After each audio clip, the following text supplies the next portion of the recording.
Hello, welcome to this fourth director interview of our season. Our guest today is Stewart Arnott, who is directing Shakespeare's As You Like It for us, which will conclude our main stage season running from March 21st to March 30th.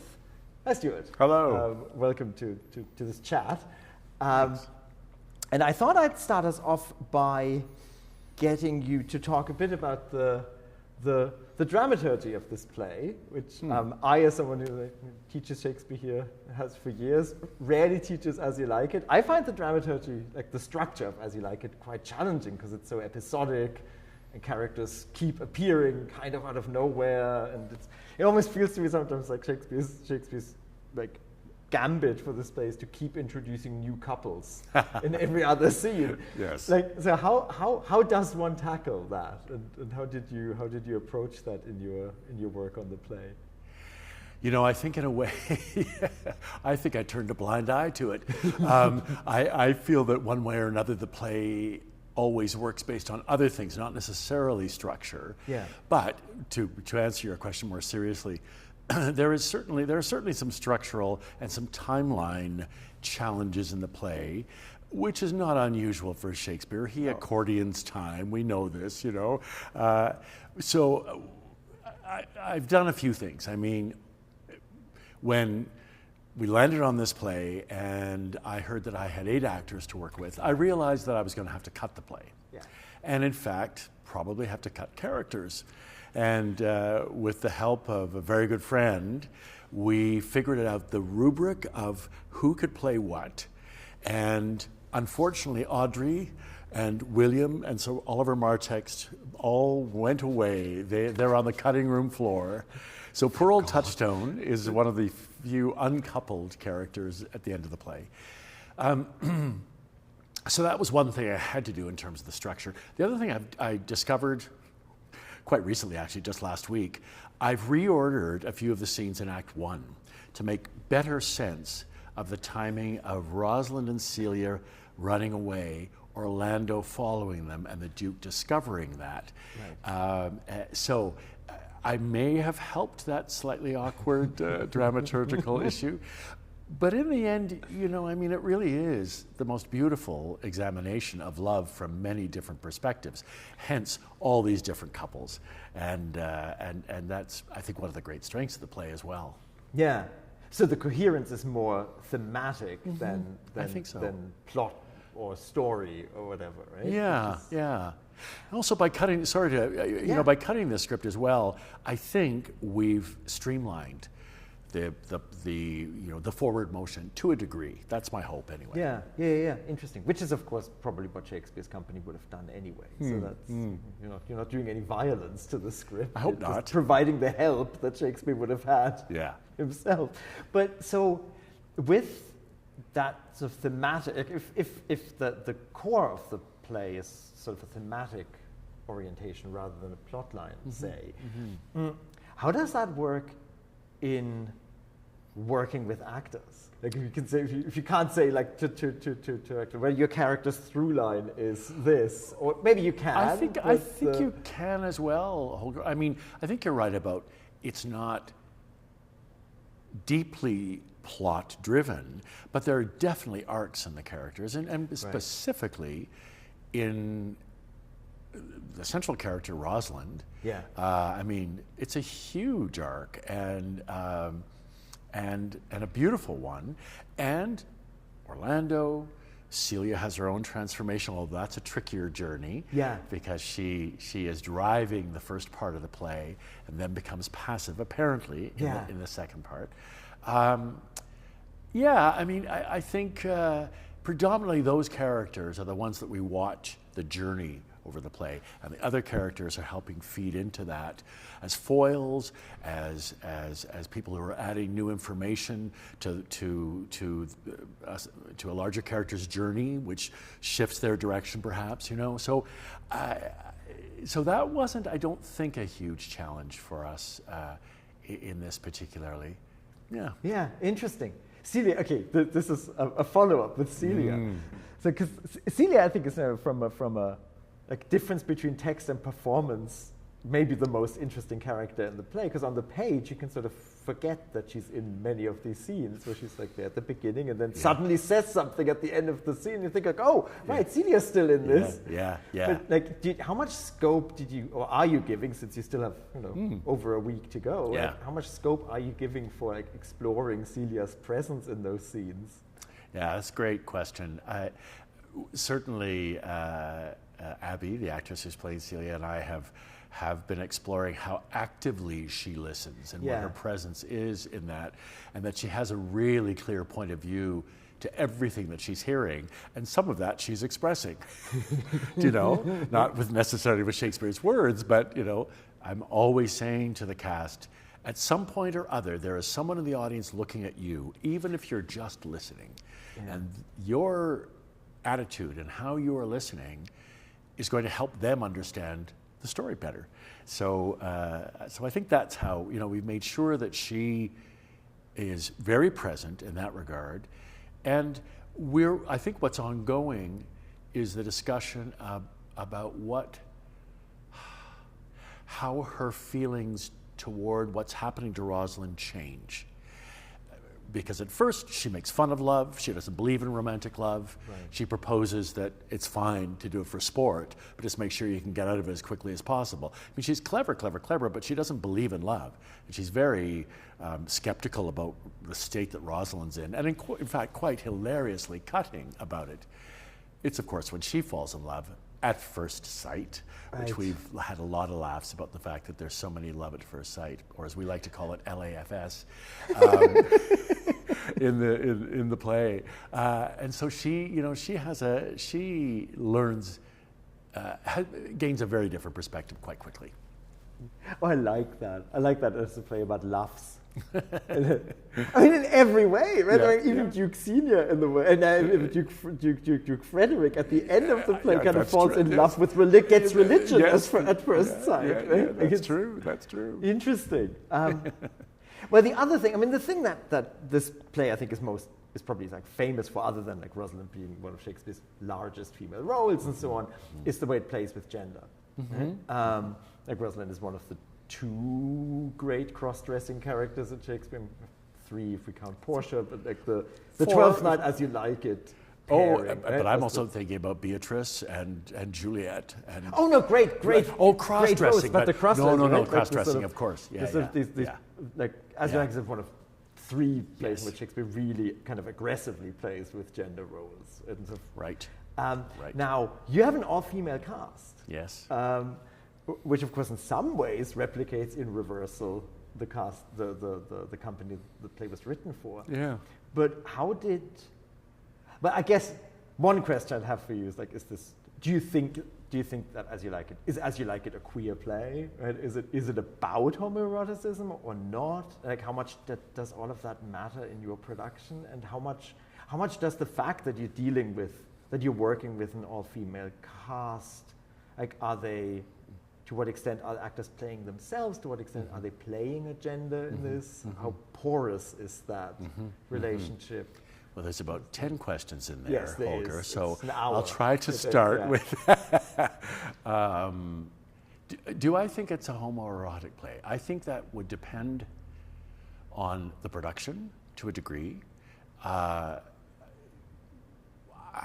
Yes, there's lots of conjecture that Shakespeare was interested in that, potentially. But I must admit that that I believe what the audience gets isn't necessarily that story. And I always try to think about what the audience sees and what the filter is. So, of course, a certain audience might very well. Having played Orsino, knowing that there was that element in the relationship with Cesario, I've certainly been aware of it. In this case, I suppose, like the tradition of Shakespeare's company, we have, for the most part, been true to the genders that Shakespeare presented in the play. So, women are playing men. In some cases, the gender has been shifted. Duke Senior is a woman. Touchstone is being presented as a guy. I think that to dovetail into the other part of your question, I have a feeling in some cases the actors' genders bleed through because we bring as actors who we are into the roles that we're playing. Now, all of the actors are playing men, have been working with wonderful movement coach Melinda Little and a vocal coach Peter Bailey, so that they could, and we were all interested in figuring out, so what's the vocabulary of this male character? What's the physical vocabulary? What can you do with your voice? Because our job is to convince the audience that now I'm looking at least a representation of a male character. And I believe strongly in the fact that an audience can suspend their disbelief, that they're willing to go as long as we give them clear signals about what the story that we're trying to tell. Yeah. But when I thought about your question before, because you had suggested that you might want to discuss this, I realized that I think there will be some wonderful bleed that isn't necessarily what we intended in it, but that will simply happen because that's what the audience is going to process as they watch these women playing men. Yeah. And then also with the tension of the sexual and the romantic aspects and energies of the play. Yeah. It's interesting, I feel like to some extent this is a generational shift, a multiple generational shifts. Like, I think, it is unclear to me at this point what especially younger audiences actually see. Like whether gender is visible to a 20-year-old audience to the same way that it is to older audiences. Yeah. Whether it just reads differently. Yeah, I think it's a really, really good question, because I think I probably as well am not entirely sure. And it'll be wonderful to get some feedback eventually at the end of this, because that's the other thing. The audience is going to tell you the kind of story you're trying to tell, always. I mean, that's, in the end. So it'll be really interesting at the end to be able to talk to some of my actors at the very end of the process and say, so what kind of feedback were you getting from this relatively young audience? Yeah. Now, one more specific question about the play is the ending, right? Which it's one of two plays of Shakespeare that has a mask in it. I was just say, unlike most of Shakespeare's other romantic comedies, this feels very much like we have to sort everything out, and we're bringing a god in, and everyone will be coupled off by the god. And now, so that's Hymen, the god of marriage, and it's sort of unclear in the play whether it's actually a god, and whether Rosalind is somehow capable of conjuring a god, or whether it's all an act of theatre. Now, Touchstone plays Hymen in your production. Yes. Am I right about that? Yes. Okay, so is it an act of theatre for you? Yeah.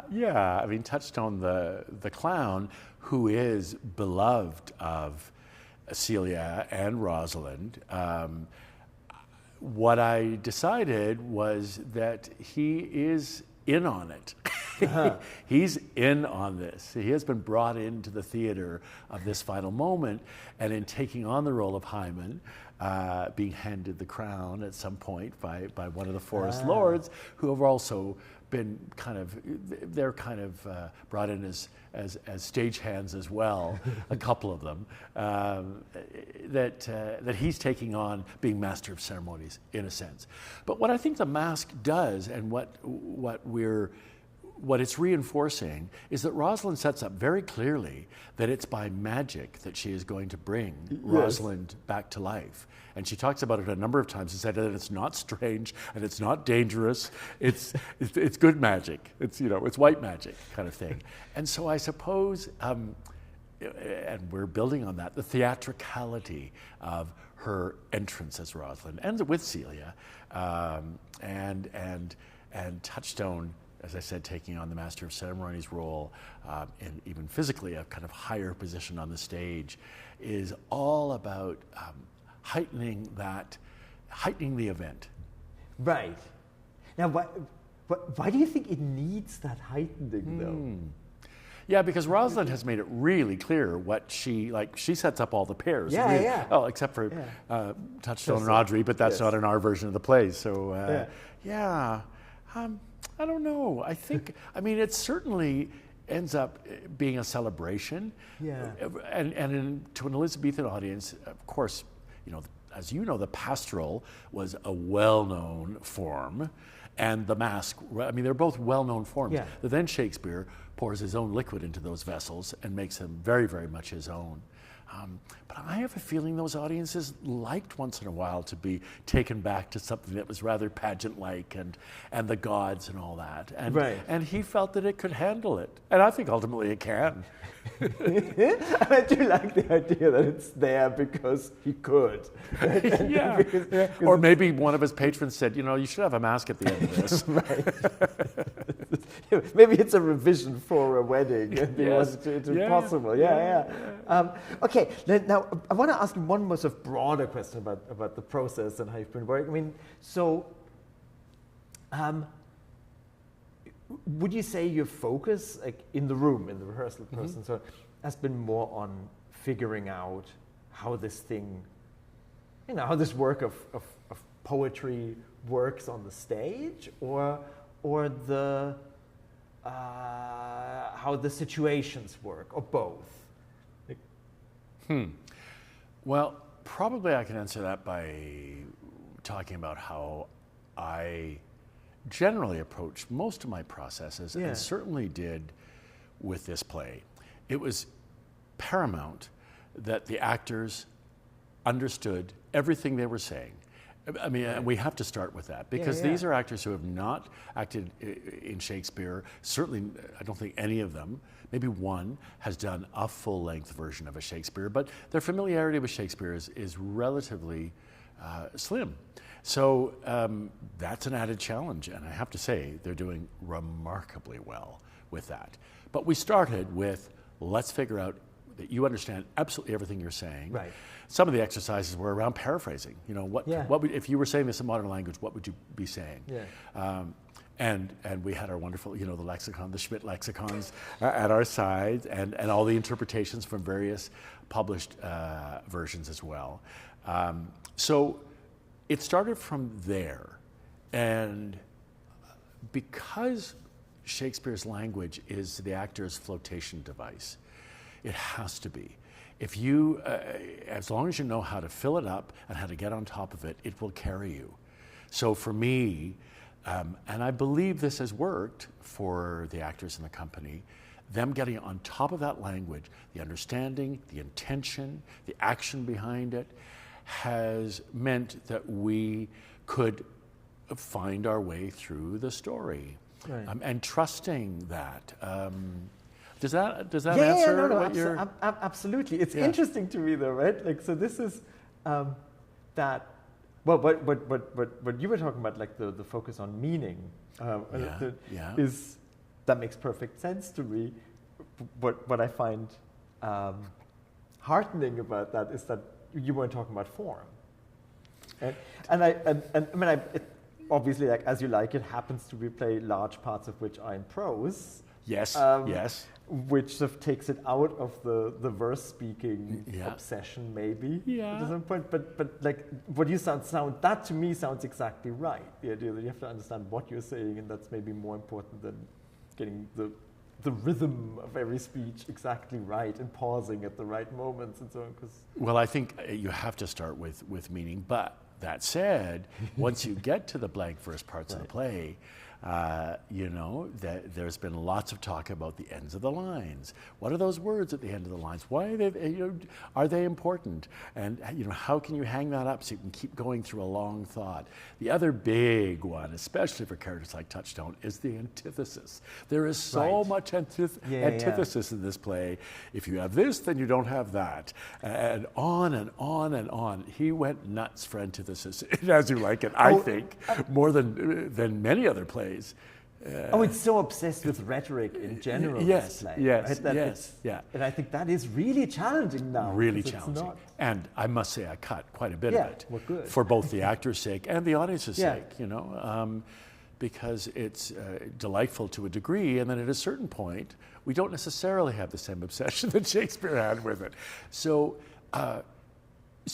nonetheless, the structure of the verse has also been an important thing for us to lean on. And with the support of Peter Bailey, the voice coach, and certainly my knowledge as an actor as well as a director, I haven't let that go by the wayside.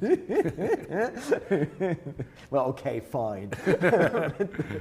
It is okay. So this the last thing I sort of I want to loop back to when we're talking about Celia, right? Because so on the one hand, it's of course it's true. Right? Shakespeare wouldn't be the major literary playwright that he is if the language weren't of extreme importance, and if the but in every scene, and when we talked about Celia, that sort of, you talked about that, in every scene there are people who aren't talking. Yes. And to whom the language gives precisely nothing except maybe to listen to, but they are in some ways, they have a responsibility, the responsibility of autonomy, right, to a larger extent. So is that something like, other than saying, well, listen, offer me something. Is that like, have you found that in the process, that exploring the sort of relationship between the parts of a scene where the actor has the responsibility of figuring out what they're saying and to some extent trusting the language, to some extent activating the language, and on the other hand working with the actors who have a lot of listening to do. Is that more challenging in Shakespeare than in, say, a modern playwright? I think it can be in two ways. Within the process, of course, the people who are speaking are always going to get more attention if time is an issue. Right. I'm finding at this point in the process that I'm starting to be able to take my focus and begin to look at the characters who are not actively verbalizing what's going on, but are listening. So that's an ongoing process and one that I am very mindful of. And one that is indeed a conversation that I'm having with the actors as well. You know, what's going on right now? Why aren't you speaking? And how can you support the telling of the story for your character, whether it's Silvius, you know, listening to Phebe or whomever, Celia, indeed. The other place that's challenging is enlivening a crowd in terms of their response to what's going on. So that's also an element that now that the lines are kind of, you know, people have them under their belts and we've got a sense of the shape of it. Now we're starting to enliven how, without Shakespeare's language, but vocally, there is support nonetheless, you know, that's audible and visible for the wrestling scene, for the great reveals at the end of the play, all of those things. So that's challenging too, that an actor has to take on responsibility for what am I thinking in this moment and how might I express that? Yeah. It's interesting that there is that combination of like high artifice, which comes, I guess, from the language, but also something that we recognize as realism. Yeah. And yet making that language as truthful as possible is always the aim. Yeah. Because I think there's a way of doing that. Once the ear adjusts to it, you know, which the audience, they always say, it could be anywhere from 5 to 15 minutes, then you believe, well, this is how these characters speak. So I believe that, you know. Yeah. That's Peter Brooks said that to an actor when he was doing Midsummer Night's Dream, who couldn't figure out how to get a line right and couldn't find her motivation for the line. He said something like, "No, well, your character just speaks in rhymed couplets. That's just what she does, and isn't it beautiful?" Is that accepting? That's just how I talk. Yeah. I think there is actually a kind of weird realism in that. Yeah. Great, thank you, Stewart. I think. Why don't we end it there? All right. And we'll break a leg in the next 10 days, almost. In the remainder of the process. Thank you. I'm really looking forward to seeing to the extent that any production is ever a finished product, but the end point of the process on March 21st.